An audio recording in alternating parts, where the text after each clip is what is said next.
all know that there's a certain size range that our world wants us to fit into. And if you don't, you face discrimination and stigma in so many areas of your life. Our next guests are both part of the movement to change that and create a size-inclusive world. Joining me are Katie Sturino and Tracy Peart. So good to have you both.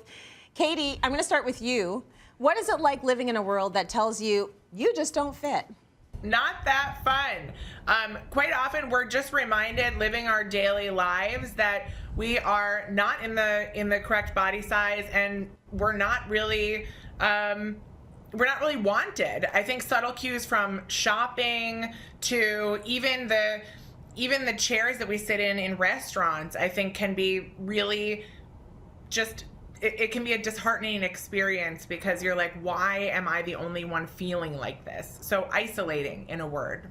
Absolutely. Okay, Tracy P., I'm going to ask you the same question. How is it navigating the world in a larger body? Clothing, Tracy. Clothing's a big deal for me. Like, people don't understand how difficult it is to get clothing. Like, I've had to explain it to people at work where I'm like, you can just go to the mall if somebody invites you to go somewhere. There's about 2 stores in that mall that have my sizes, and even for shoes too, because I have big feet. So I can't get anything in that mall, and especially if it's in a hurry. Like or someone wants me to go somewhere fancy. I need a lot of time, a lot of leeway, right? So people don't understand. I don't have access to clothing, so when I look really good, I like to document it. I like to take a full picture. I was like, this took a lot of work, so I like to take a lot of pictures. Another thing is going to the doctors. Yeah. Like, honestly, they just, everything that is ailing you, they will blame on your weight. So it's lazy. Like, oh, my eye hurts, doctor, it's because you're fat. My ear hurts, doctor, it's because you're fat.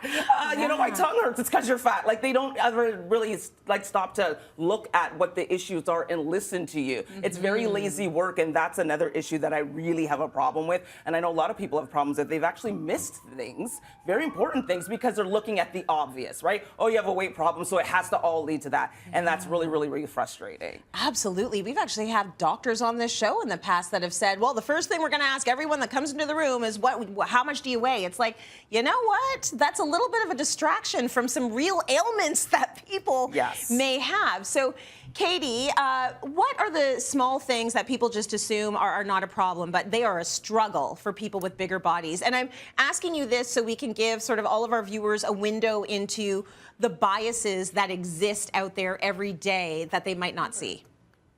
Well, you mentioned the doctor, and going into the doctor, not only are you having that experience where someone is blaming your weight for everything, you also can't fit into the robe. So you're sitting there half naked with a big gap in the robe, and that can be really frustrating.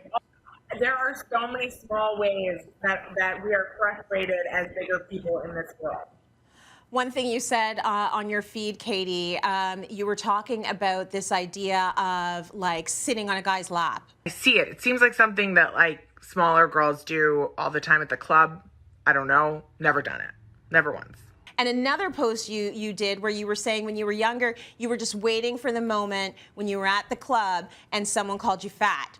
And like when that moment happened, it's like, well, I'm almost glad it happened because it took the air out of it. It took the pressure out of it. So it's interesting that you're walking through life and experiencing things that some of the population will never understand. And that's sort of what we're trying to get at right now. So I'm going to go over to Tracy P.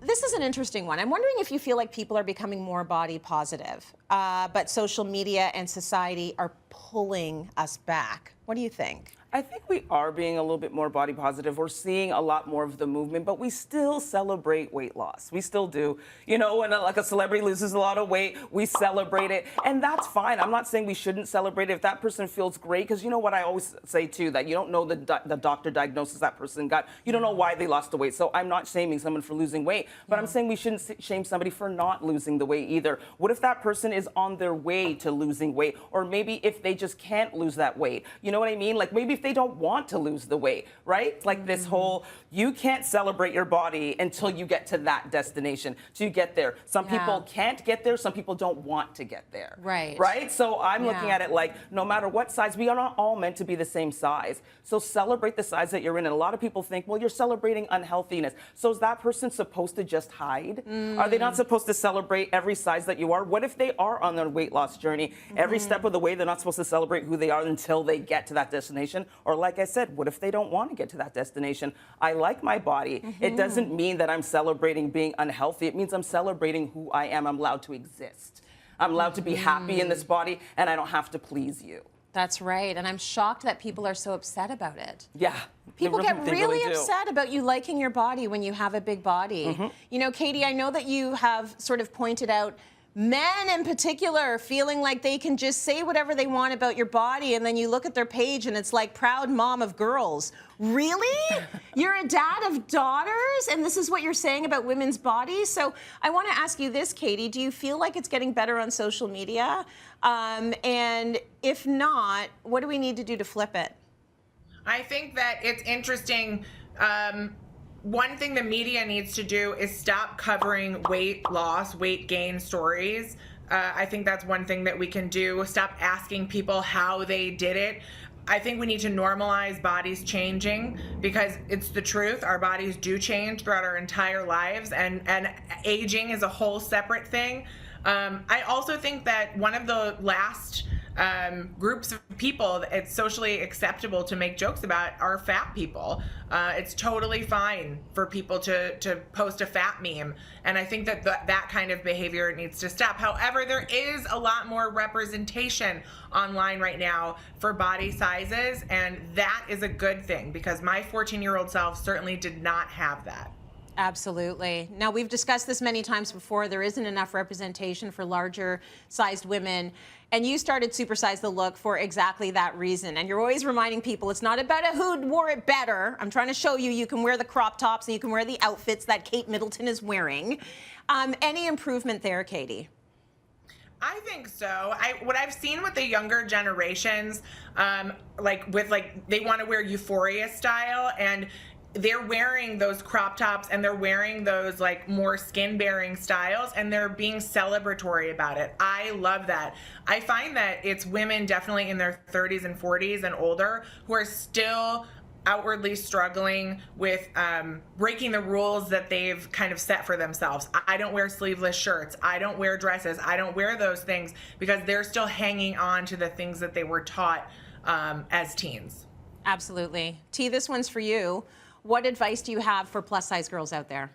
I would say follow accounts with people that look like you. That's very, very, very important. Yep. Because if you keep looking at images of people who don't look like you, you're going to be trying to aspire to look like them. You should look at people who are celebrating themselves, who look like you. You'll build that community, and you'll see people who look like you, and they're celebrating themselves. They actually like themselves. It can actually help you like yourself more. If you because I really wish, like Katie said, I wish when I was younger I had more images of myself. I saw nobody on TV who looked like myself, right? So if now with social media, there's good and bad about social media, but the good thing is you can build a community, and you can find people who look like you, and it can really inspire you to build up your own self-esteem if you're struggling with that. So definitely move away and unfollow people who don't look like you and make you feel bad that you don't look like them. You're going to feel so much better. Yep. Curate that feed so you're seeing all the stuff that just reinforces the goodness of who you are.